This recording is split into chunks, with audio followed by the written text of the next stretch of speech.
Hey, Diga, papacito, ¿qué es lo que? hey, what's going on, man? What's up, Fita Blackacha? Bear How with you me. doing? I have to make fun of it. When I saw No, the email, I was like, is this like yeah, yeah, a I know. fake? Are you about to get hacked right now? I thought I was going to get hacked. Yeah. No, I get it, believe me. What's going on, man? Another day, another dollar, man. Living the dad Yeah, life. Had to change my shirt because there was spit up on it. So, yeah, yeah.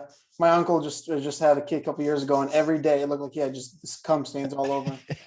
Every day.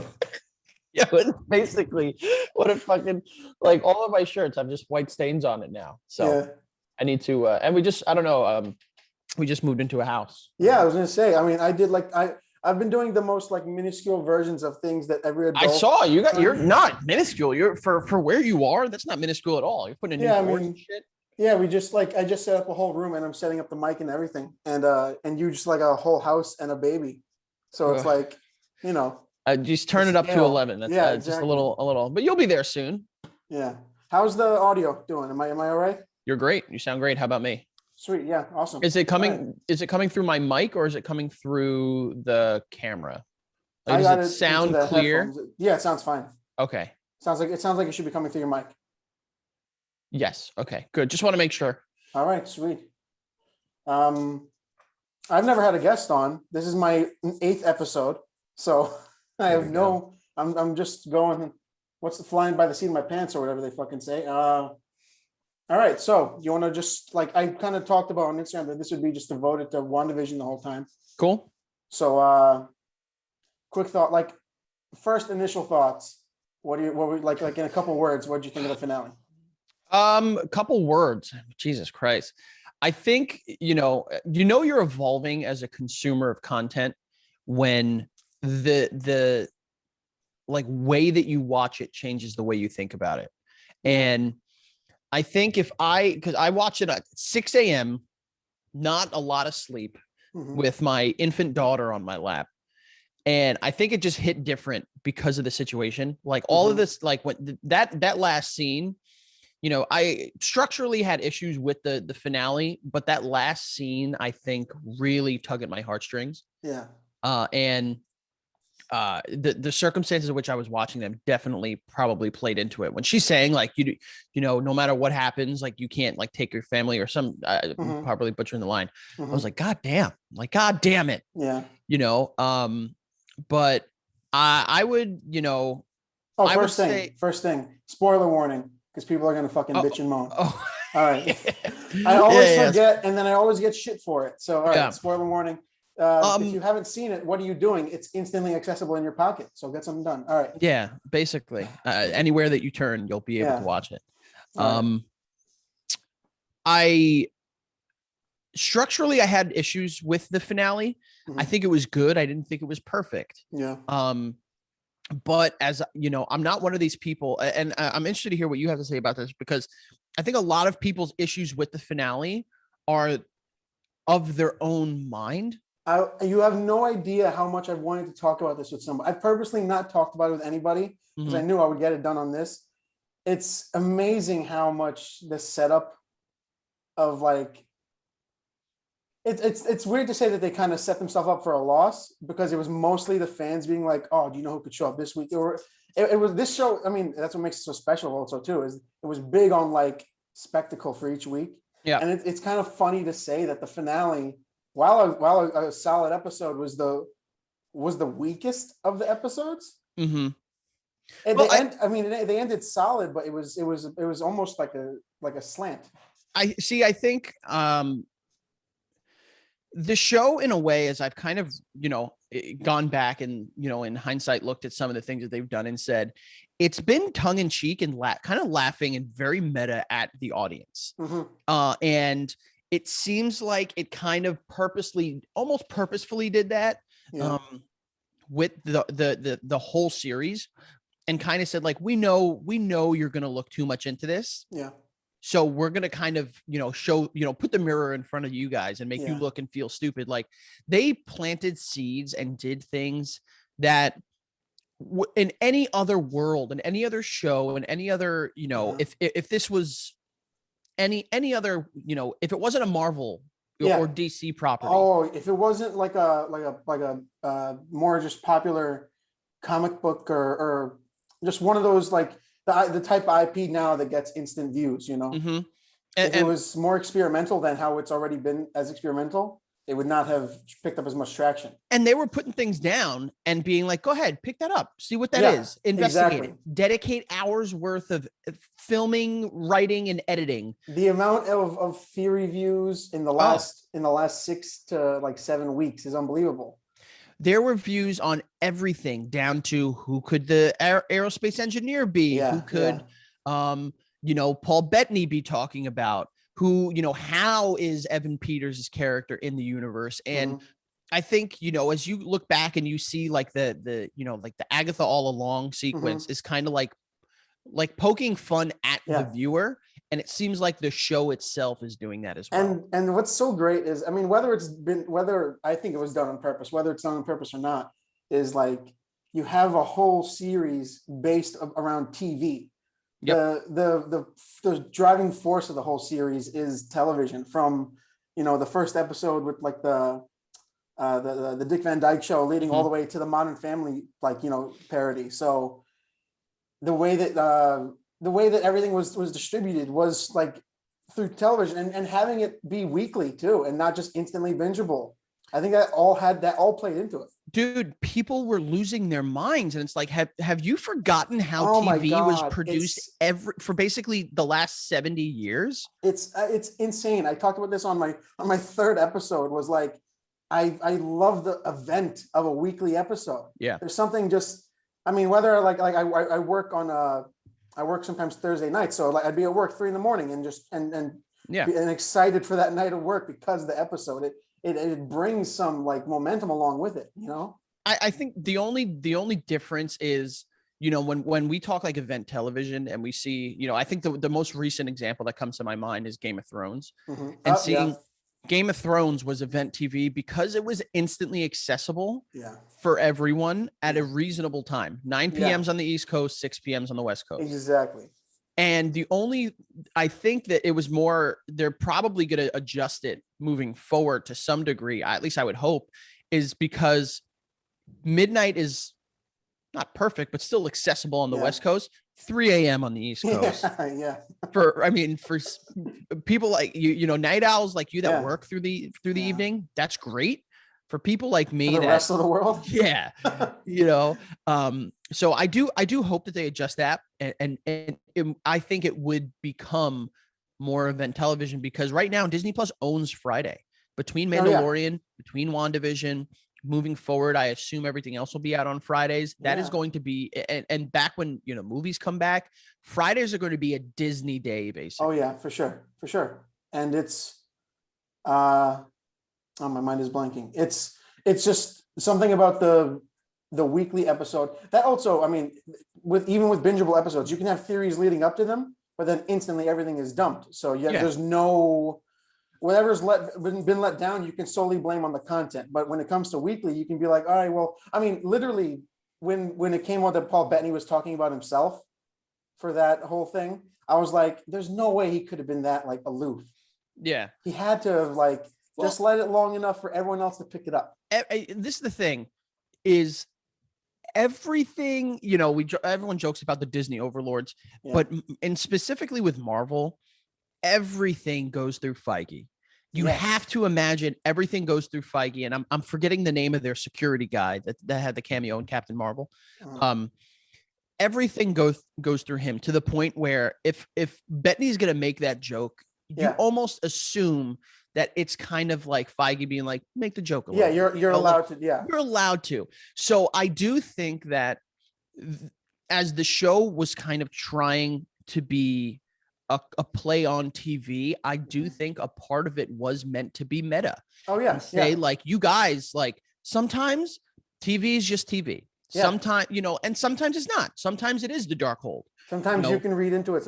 Like it's so funny having like during the Agatha All Along thing of her looking in on everything and then us looking in on her. Yeah. And it's all layers and layers of fourth walls. Yes. And I think people have well, I'm sure we'll talk about it, but people have consistently, been saying like, oh, Disney, big budget, big bang, third act CGI fight, which we did get a little bit of that in this, but I think that they are trying, specifically in phase 4, as they have done through the previous phases, which I guess people forget, they are trying to do different things.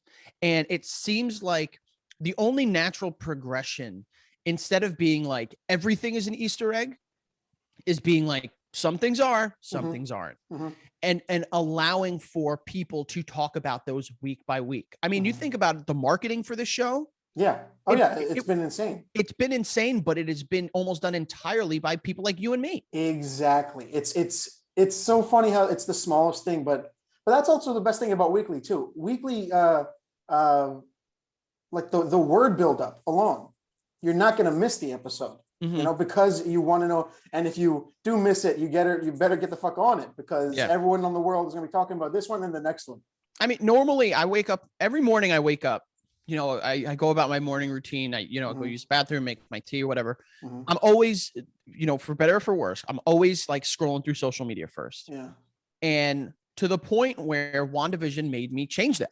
Yes. Because I do know and follow people that are on the West Coast that have seen it hours before I have. Yeah. So it is literally adjusted my lifestyle to an extent, which is probably better. What's kind of also hilarious, that I watch old episodes, or like the Basement Yard. Everyone. Oh, by the way, I mean, I don't know. I should have like done an intro and everything. This is Frank Alvarez from the Basement Yard. You've probably heard of the Basement Yard. You're probably listening to it and watching it weekly. And if you haven't become a patron yet, what are you doing? The shit that they got on there, Joey's going to get an enema at 8,000. Enema at 8,000. That's going to be some shit. From someone that's taken quite a few, let me tell you, he's in for a surprise. All right.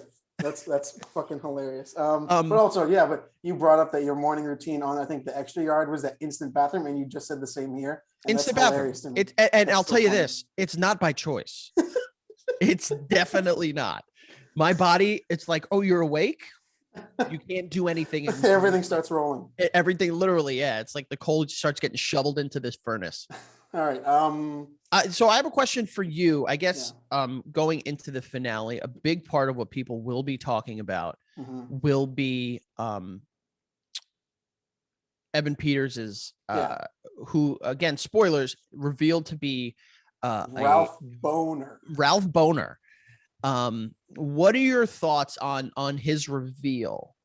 Okay, so what sucks is, I mean, people have been like talking about this, like how there's kind of like a pattern with these like psych reveals in the Marvel movies, which is like, you can pick it up here and there. Some of them are all right. Some of them are just kind of like almost like sellouts, but there are aspects to this lame like reveal that I kind of like.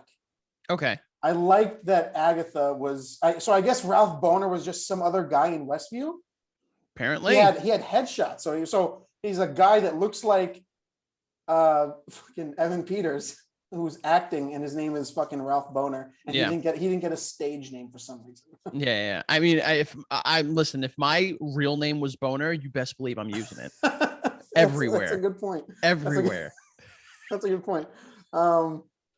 That's actually a pretty fucking fire name now that I think. So the only thing with the reveal of him being just Ralph Boner is there are still, and again, getting into the weeds of things, I could be 100% wrong, but there are still certain things that were not answered about him as an individual that could possibly still lead into the multiverse theory. Yeah. One, he has the exact same style man cave as Peter from the XMen universe. Exactly. I noticed his entire attic was similar to Days of Future Past. It was, we had shit lying around and video games, stuff like that. So yes.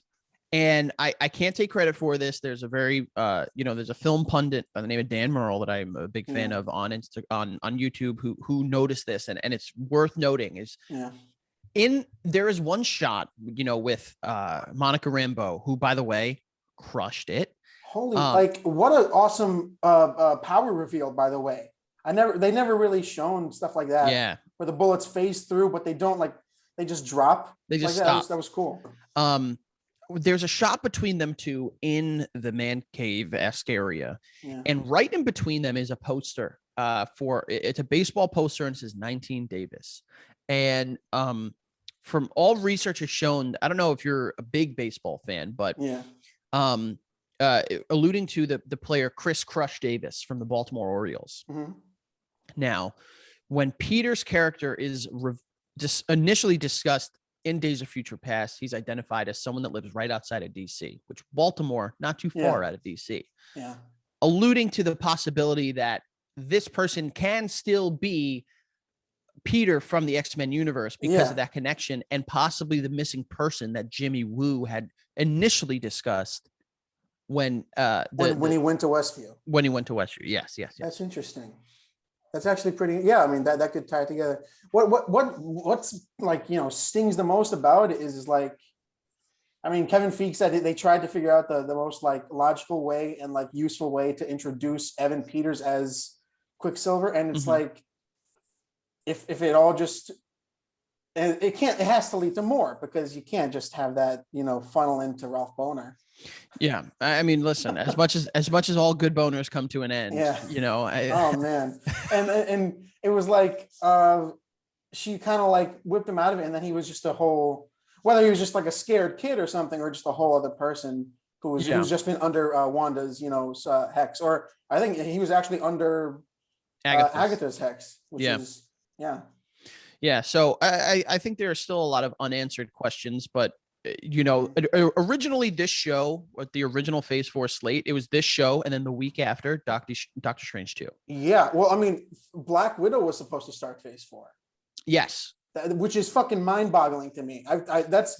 Starting the Phase 4 following your climactic giant event, which I don't count Far From Home as the finale of Phase 3 or the Infinity Saga. It's Endgame, obviously. Yeah. Whatever they say, who cares?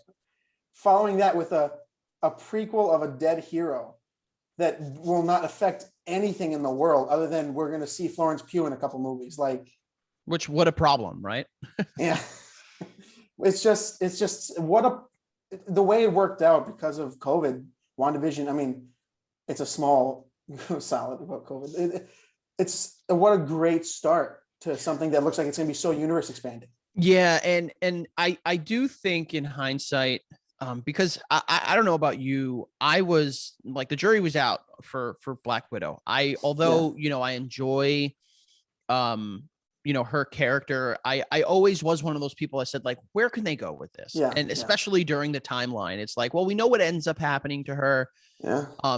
And I was also not very high on WandaVision. You know, I said, neither was I. I was so prepared for the most average thing, just because I'm jaded when it comes to like most Marvel movies. So I was like, or any comic book movie nowadays, to be honest. But I was so prepared to be like, all right, so they're gonna do like a bunch of, you know, hacky like sitcom stuff, and it's just so like, it's such a pleasant surprise that it turned out to be so like depthful, and it pushed the narrative forward, all the TV stuff. Yeah, and I think it also helps kind of reshape what tone and what kind of experimental stuff they're going with moving forward. Because you think about it, there was no action in WandaVision until that last episode. Yeah, well, I mean, the action, the third act, you know, crazy fight, and even then, like the philosophy battle between the Visions, loved it. Oh, wasn't that fucking insane? It was also like, people have been comparing it to his discussion with Ultron in that dome, with everything is like, you know, angled like that, and they're floating in the middle. But that's what the action of the first 8 episodes was, which is just the drama of speaking. Yeah, and I know we're kind of bouncing all over the place. Yeah, I really, really, really enjoyed that Vision sequence, because again, it's like, yeah, you get the punchy, you get the throwy, the bashy. The bashy. Your typical Saturday night. Yeah. But then it's like, of course, Vision would reason with someone. Yeah. You know, and it's like, even an evil Vision would go elaborate. Like, that's so it's so beyond. It's like whatever prime directive, whatever it was, it's still the most base form of an AI where it wants to learn itself. you know, it's not just a robot. It's not like a dark trooper they send out and just that does a bidding. You know, it will like ask questions, which is such a great idea to go into like the Theseus boat and everything. Yeah. I saw something funny.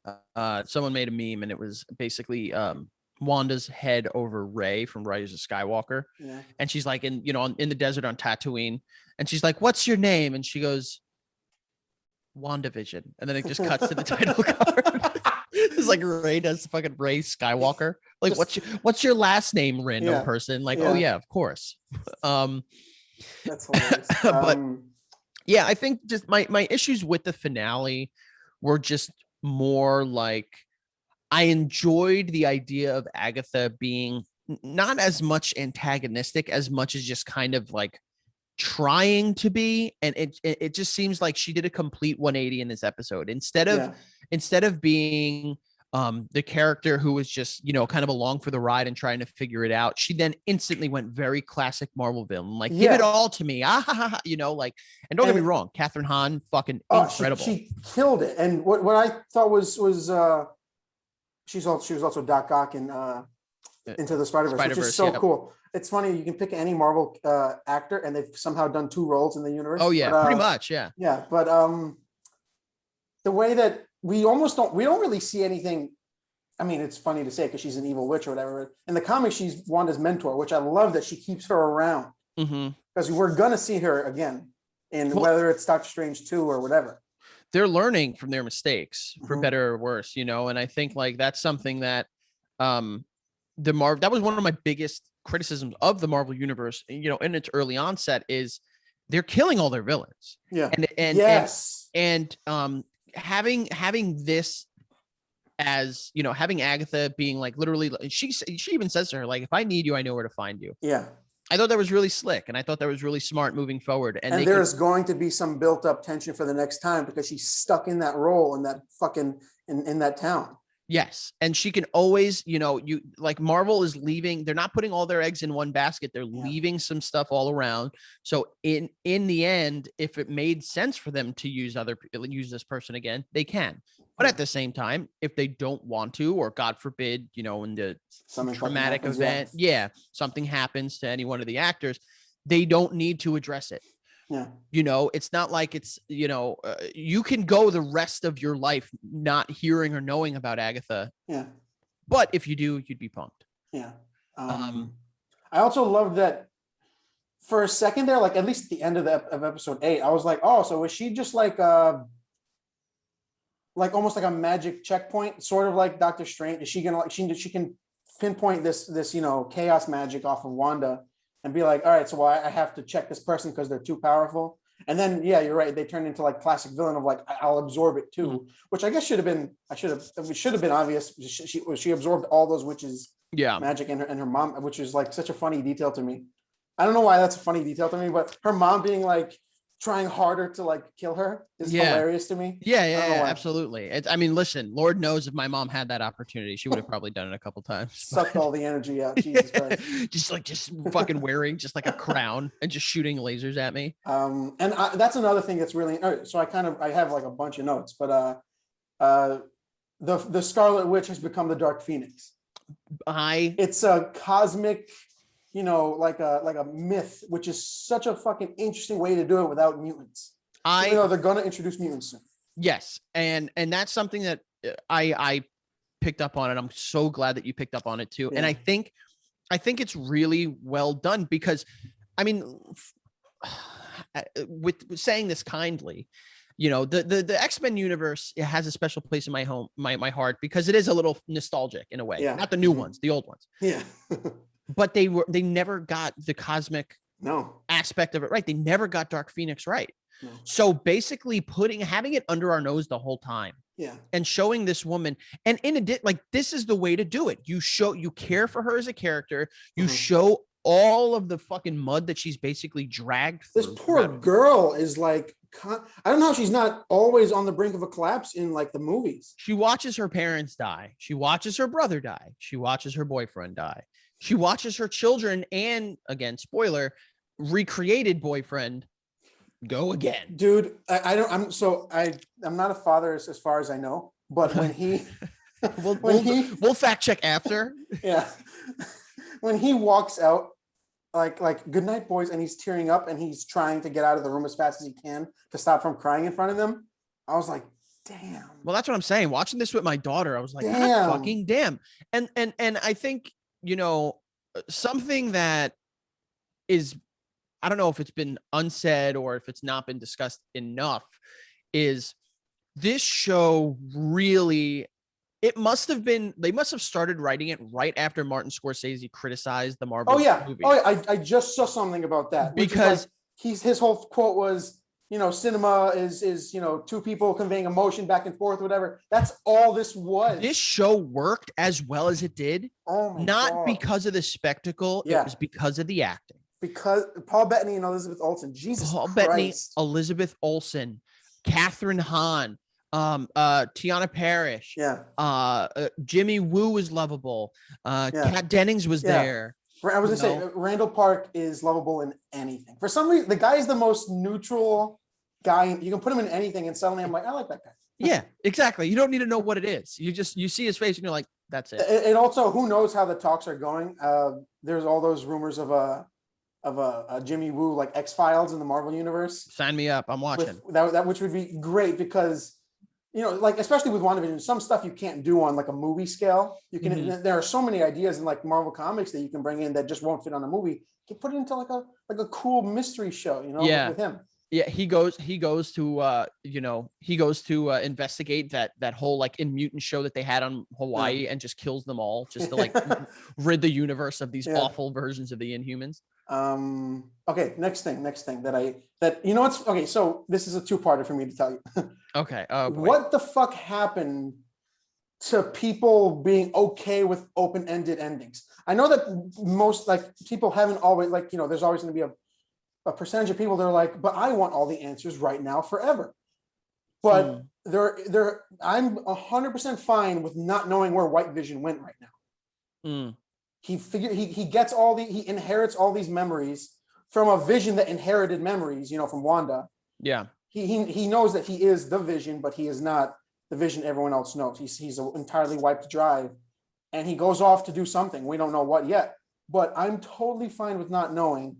And all I'm seeing is like outrage of like they left so many loose ends open and stuff like that. And I'm like, but what happened to that? Like, but those are the people that are complaining about that are the people that have no concept or ability to comprehend the fact that this is based off of comic books, things that have had no waiting endings. For the next issue is the thing, and especially for the movies, like, and fuck about even issues. They've gone I'm getting 20, 30 years with some storylines and kept things open. Yeah. Can you hear me now?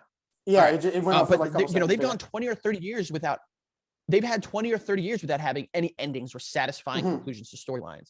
So the people that are complaining that it's the generation that have had, been, for lack of better terms, like the information is given to them a hand fed. Fucking spoiled. Yes. And it's like, oh, they want to know something. They go and if it's not told to them, they go look it up and it's there. Yeah. Which again, the MCU over the last really 6 years has been one long story. Yeah. So of course you're not going to get the answers here. And do you really want them? See, that's a whole other part is no, they don't. And if they had showed us where he went, people would have complained either way. Yeah, I think the issue with this show in particular, though, and why people are a little probably more upset than normal is because, again, there were so many things that were laid out that were never answered. Yeah, we never heard about the Aerospace Engineer. We never heard about the missing person. We never got a real clear example, idea as what's going on with Evan Peters. So yeah.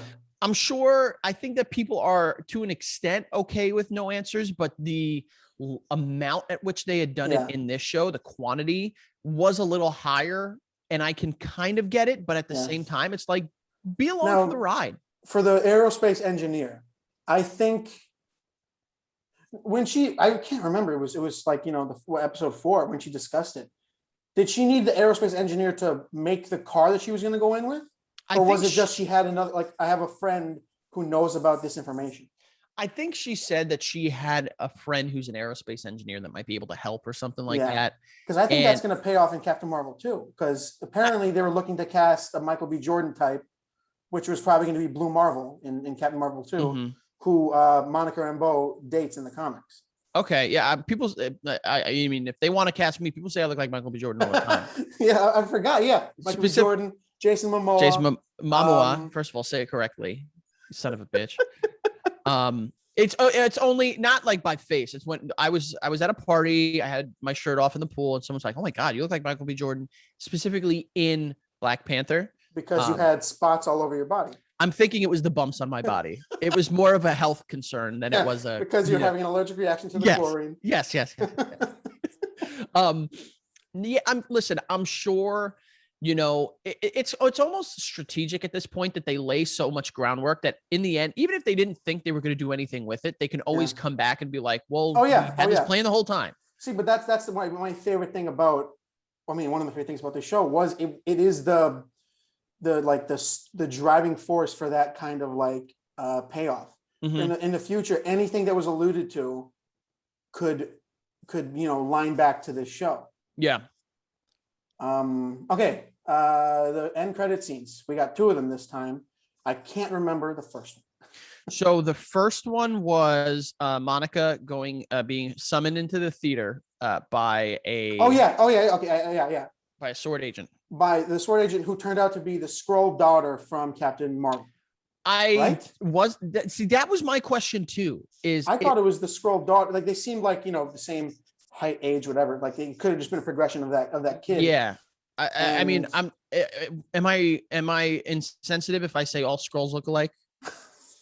No, I don't think so. I don't think there's a Skrull. They're green aliens that don't exist, right? Well, so we'll see when the evil Skrulls show up, and they have some genetic difference between them, and then they're gonna be like, those got round noses, we got sharp noses. Look at those fucking guys, whatever. Yeah. But, when the flags start coming out that say Kree lives matter instead of Skrull lives matter.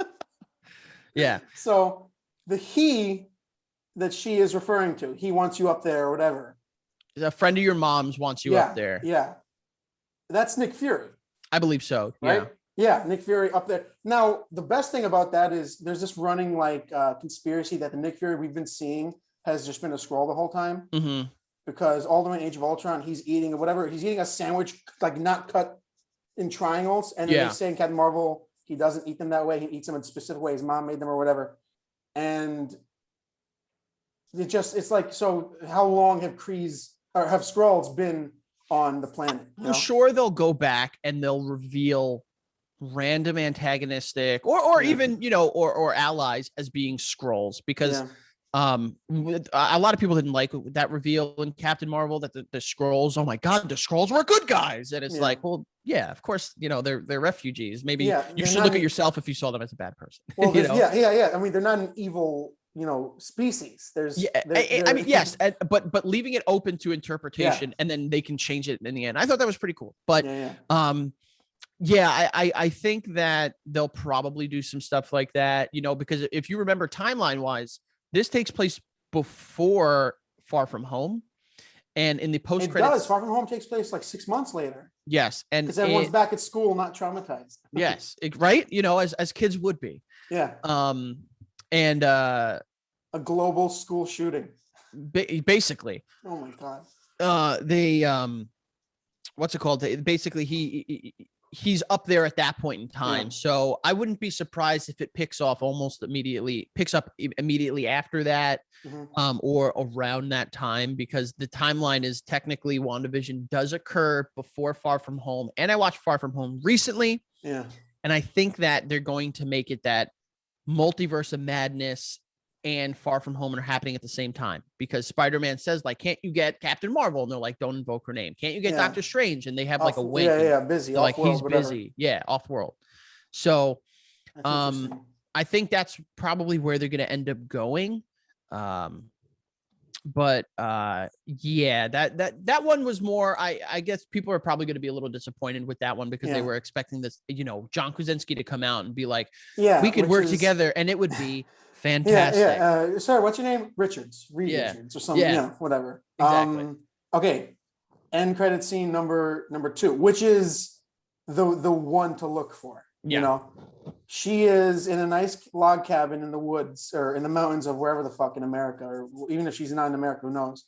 Making some tea. Also, I mean, this is just another, you know, like she's the what's that fucking bitch, Lori Loughlin? Yes. Like 2 weeks in like a tennis court of prison, and then she gets to just go off. Wanda just gets to like fly away. Yeah. She was preparing her body. Lori Loughlin preparing her body. She was taking like jujitsu classes to learn how to fight in prison. And she was fighting with her tennis instructor. Jesus Christ, that's the movie Get Hard with Will Smith. Yes, not Will basically. Smith. Oh my God, Will Ferrell. And Kevin Hart. Yeah. But yeah, so she's off. She's in the mountains, and it looks like she's enjoying a nice, you know, life of solitude because she's got this Scarlet Witch, you know, curse, demon, myth, whatever. And then we go inside, and she's pulling a Doctor Strange and actual projection of her body or whatever, physical body, and then her mental self is going off and learning as much as she can. Because if we know anything about Wanda, it's that she's not gonna she'll learn from this experience. She's not gonna grow exactly. You know, she's gonna try to pull a Kingpin and get her kids back. Well, you think about it, is she's still a very broken woman. Yeah. She's still, she literally, although she had to come to the realization that she had to give up her family and her life.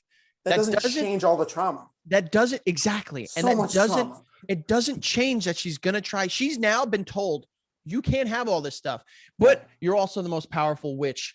You know, Agatha specifically says, she specifically says you are more powerful than the Sorcerer Supreme, which confirms it basically. I mean, that's just so cool, and she's got so much to learn too. And it's like, if you found out, think about it, Tim. If everything that you love was, you know, Elijah Craig, Buffalo Trace was taken from you, and your Funko Pop was just taken from you, and then you found out that you were the most powerful sorcerer, witch, you're gonna try to bring it back, of course.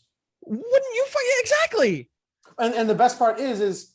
I don't want to never see those kids again. I thought they were great. I thought they were such a cool little addition, and they played off everything so well. And even the Quicksilver nod to Days of Future Past when he steals the hat. That's so it's so well done. And I want to see those kids grow now into the, you know, they're going to do like a Young Avengers or something that's rumored, which would be so cool. I mean, if the writing is on the wall, this is one of my biggest issues with Marvel is they kind of self-spoil.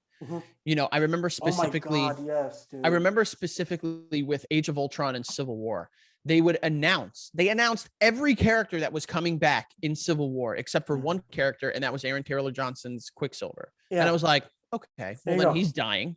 Yeah. You know, spoiler for a 5-year-old movie. Yeah. He's gonna have 11. Someone's still gonna complain. Someone's still gonna go, "Hey, man," or you know what? The only spoiler complaint I get is, I know. The only spoiler complaint I get is, "Hey, man, I've seen it, but some other people haven't seen it." That's only for people commenting about spoilers. But what fucking heroes they are sticking up for the common person. I know, right? Fucking ridiculous. Dude, I'm spending all day on fucking Instagram. That's the only comment I see. It's fucking frustrating. So, if I didn't care about. If the basement yard was of my creation, I would go off on some of the people that comment on my stuff. That's so funny. I can't imagine. I mean, you guys go like wild on the show. I can't imagine some of the restraint you kind of have to hold. I mean, on the show, there's not a lot of restraint, specifically on the Patreon stuff. Oh, yeah. But like in terms of interaction, like someone. For you know, I'm doing something which I've been trying to tell you to get involved or to watch, called the Movie Trivia Showdown, which is a competitive movie trivia check league. That out, But someone commented like there was a poll put out like what match are you most excited for, and my match at the time was in like last place. So I commented jokingly like the disrespect. Yeah. And someone like commented back like, it's not disrespect. It's because we don't know you're too.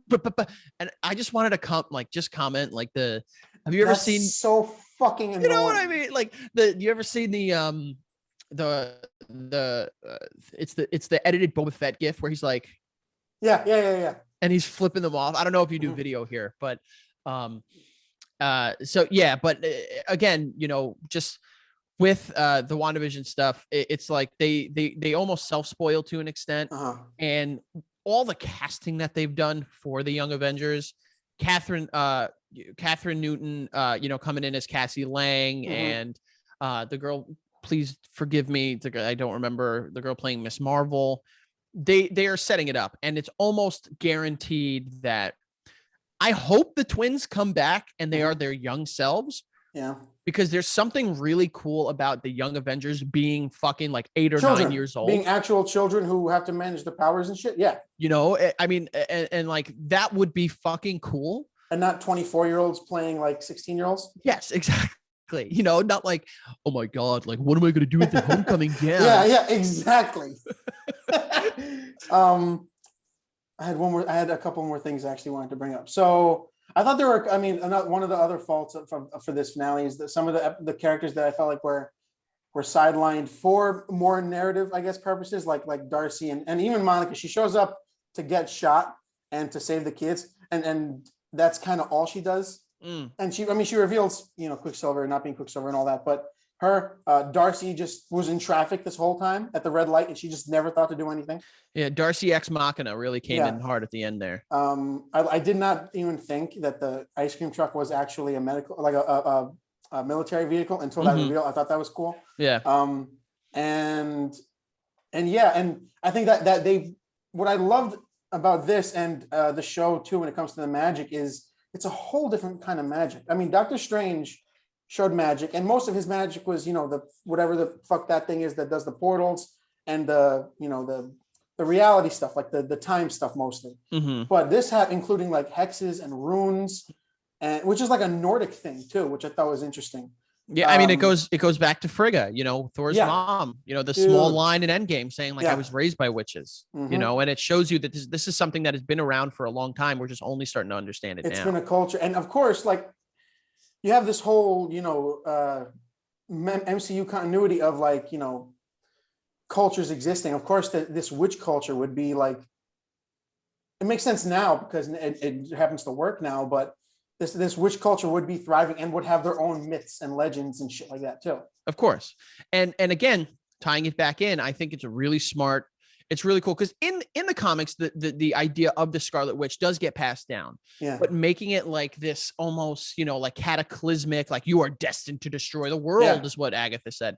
I think it's pretty cool because it's reshaping characters that we have come to, specifically character, Wanda, that we've come to learn and love as, yeah, she is powerful. Isn't it cool how powerful she is? But it seems like they're making her out to be some sort of, and I know I've used this term a couple times today, but some sort of an antagonist for Strange. And something else, I think they've confirmed that Chiwetel Ejiofor's Baron Mordo is coming back. I think I heard that too. Yeah, and it's very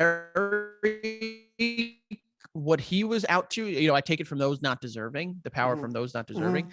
So I wouldn't be surprised if it's like Strange and Mordo fighting, either to destroy or help Wanda in Multiverse of Madness as she is just tearing apart portals and, the holes and everything.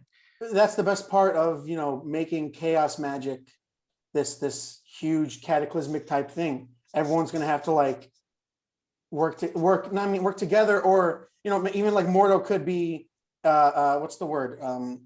When you try to like instigate or something, like to like rile her up more about her kids and shit like that. Well, yeah, an instigator, exactly. Exactly. Yeah.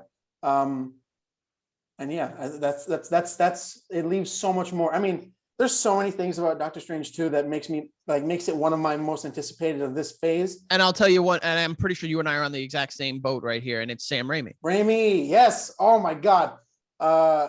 Evil Dead is my favorite horror movie of all time. Dude, the Book of the Damned. It's everything. Like, listen, if there is a movie that needs to feel very comic booky, as he did with the original Spider-Man, it is in the Multiverse of Madness, because it is a multiverse movie. That's as comic booky as it gets. And not to like, the guy's a huge. I mean, he's like there's nothing better than when you get a filmmaker that is like an actual comic fan, because they know how to almost like they know how to structure superhero stories and stuff like that. But the Spider-Man trilogy, even the third one, was so like taped together by all the studio notes that they forced into it, and it's still kind of it stands in terms of like structure when it with Venom and Sandman working together. But he's such a huge Doctor Strange fan. Have you ever heard him like talk about the comics he read? Mm-mm. He talks like, I mean, they even make that joke in what was it, the first in Spider-Man 2 when they're thinking of what to call Doc Ock. Taken. Yeah, exactly. So that's a great. I do have, and I know we're getting a little off. I like how we're kind of bouncing around here a little bit, but I do have a bone to pick with you. Yes. And something that you said on Instagram, surprised, that upset me, that I'm going to cancel you for. Shit. And it is your baseless claims that John Watts makes Soulless. Oh my God, dude. Okay. I thought you were gonna say so many other things. I'm so happy. Okay. No, fuck it. I don't care about the other stuff. You can fucking say whatever you want. But when you said that he made Soulless or just like, I said that he was the avocado of filmmakers. Which, first of all, fuck you, because avocados are great. Okay. Yeah. Avocado is a very it's a very unique fruit. Yeah. It can be used for a lot of different things, very high in those good fats that your body needs. Which Lord knows I don't need any more fats. You see my titties popping out on this shirt? I was gonna say, I got a hoodie. It looks like a tent on me, bro. Yeah. But I think, now listen, I can't speak for all of his work. I've never seen Cop Car. But I know Cop Car is a well-regarded film. I think that Homecoming and Far From Home at surface level are kind of empty, but they like what they are meant to be. I think they do really, is entertaining. Well. Is entertaining, but also you forget that these are movies about kids, and you're watching it, and it feels. That's true. It's very authentic, the way that they interact, the way that the dialogue. Although I'm sure it was went through the Marvel mill of writing. You have to think that John Watts did have a hand, because of what Cop Car is about. Two kids taking the car for a joyride. It does feel, and it's tough for us as adults to look back on it. And I use the term adults very loosely. I do think that there is some depth to the movies, specifically the Spider-Man ones, that do make me excited for Fantastic Four. Yeah. Okay. I agree with that. I think that also is in part to Holland being such a great kind of like, and everyone. His personality as Peter. While it's like there's the responsibility aspect of his Peter, but there's also just the youth of his Peter. You can't have like 30-year-old Tobey Maguire being worried about college tests and stuff like that, But no, yeah, that's true. I agree with you there. Yeah. I probably should eat more avocados. You fucking should eat. Do you not eat avocados? Not as often as I should. Not as often. Dude, I'm gonna make you the best guac you ever had. Deal. Yeah. Yeah. So we're all over the place, but yeah, I've been meaning to press you about your John Watts take. So okay. Now, what else is okay? This is one thing that I kind of picked up on that I hope I'm right about. On the cast of WandaVision, James Spader is listed as a voice. Do you think that they doubled his voice over with Paul Bettany for White Vision? Where did you see that? Because cast of WandaVision. Because I think he's there listed just as voice in parentheses. I saw when that. I first heard White Vision speak, it sounded fucking sinister enough that there's a double speak to it. The only reason I'm gonna say I don't think so is because, first of all, I tend to go by IMDb, and he's not on IMDb. Okay. From what I could see, at least. Okay, so I'm 100%. And it is on Google, but Google's an aggregate. Google does put things together that, how dare you just believe the internet is the end all be all for. Yeah. I don't think at any point in time they were going to do that. That might just be, like a Google thing that just kind of like, it looks like enough people searched it. So they were like, oh yeah, he plays Ultron's voice too. Yeah. What else is there to, I've got through everything through all my notes. I think something that, at least I have enjoyed, and I'm sure you have to an extent too, is, the, ensemble. I thought the ensemble in this show was really, really good. I really, I mean, like, of course we get people like Deborah Jo Rupp, who is a classic comedian actress. Mm-hmm. But just seeing the townsfolk of Westview, I thought that they are not getting enough talk. Oh yeah, holy did, shit. There's that one moment in particular, and I'm blanking on the guy's name, so bear with me, but he's a comedian, something Ali. But when Vision wakes him up and he's like, oh my God, yeah, and then snap, he goes right back to, and where do I put the stamp? Like, I thought that they did a really, really good job. Really well done. Everyone that was kind of like strung together through that whole hex was when Dottie is pulled out and she's like, please just let my daughter out of her room. And I'm like, oh my, like, Wanda, you're a bad guy, Wanda. What are you doing? Yeah. I thought I thought they all did really, really well. This show, and not a lot of Marvel properties or comic book movies, period, can really say this. This piece of media worked because of the acting and the writing from top to bottom. The 100%. Flashy, the bells and whistles were there, and it kept us watching. But what really, really, really what kept me engaged, at least, was how well it was acted. Yeah, 100%. And that's also, I think, at least when it comes to the writing, that's the plus of doing a series, is you have 9 chunks of where you get to display all the information you want to give and all that. Yeah.